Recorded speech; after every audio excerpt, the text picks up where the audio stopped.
ருக்மிணி வந்து வெள்ளை பேப்பரா இல்லை புரியாத புக்கானே தெரியாது.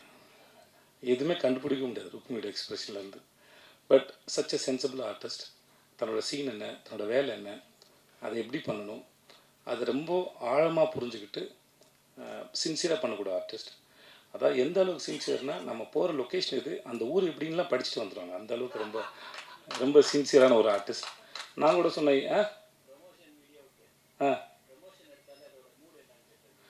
பாருங்கள், ப்ரொமோஷன் வீடியோவே எந்த மாதிரி மூடில் இருக்குன்னு தெரிவி கேட்டுருக்கோம். இல்லை ஒரு நாள் ஏதோ ஒரு ஷூட் பண்ணும்போது நான் திவ்யா அந்த ஒரு காரில் போயிட்டு இருந்தேன் சார். நானே திவ்யா ருக்மிணி வந்து காரில் போகிற மாதிரி ஷார்ட் இது. அப்போ சொன்னாங்க அந்த ஊர் என்ன, பிஃபோர் இண்டிபெண்டன்ஸ் அது எப்படி இருந்தது, மலேசியாவோட இண்டிபெண்டன்ஸு, பிரிட்டிஷ் இருக்கும்போது எப்படி இருந்தது, இதெல்லாம் இவ்வளோ படிச்சு என்னமா வந்தீங்க அப்படின்னு கேட்டேன். இல்லை சார் இந்த ஊருக்கு வரனால இந்த ஊரை பற்றி தெரிஞ்சுட்டு வந்தார் அப்படின்னாங்க. எனக்கு ரொம்ப ஆச்சரியமாக இருந்தது. இதெல்லாம் தெரியாமல் கூட வாங்கலாம், ஜாலியாக தான் இருக்கும் வந்து எல்லா விஷயத்தையும் முன்னாடியே தெரிஞ்சுக்கிறது. இப்போ ஒரு வாரம் கழிச்சு நடக்க போகிறது என்ன, ஒரு மணி நேரம் கழிச்சு நடக்க போகிறது என்ன, இல்லையோ ஏதோ ஒரு விஷயத்தை தெரிஞ்சுட்டேன். தப்புன்னு சொல்ல வரல, அது ரொம்ப சிறந்த விஷயம். பட் அது சில சமயம் தெரியாமல் கூட வாங்கலாம். ஏன்னா எனக்கு வராதனால அது வரணும் அப்படின்னு சொன்னேன் வெளியே. மற்றபடி அவங்க பண்ண தப்புன்னு சொல்ல வரல. பட் ஆனால் இந்த மாதிரி ஒரு ஊருக்கு வரதே ப்ரிப்பேர் ஆகிட்டு வரவங்க தன்னோட வேலைக்கும் பண்ண போகிற காட்சிக்கும் எல்லாம் வந்து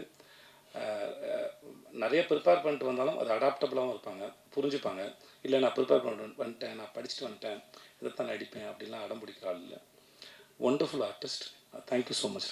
தேங்க்யூ.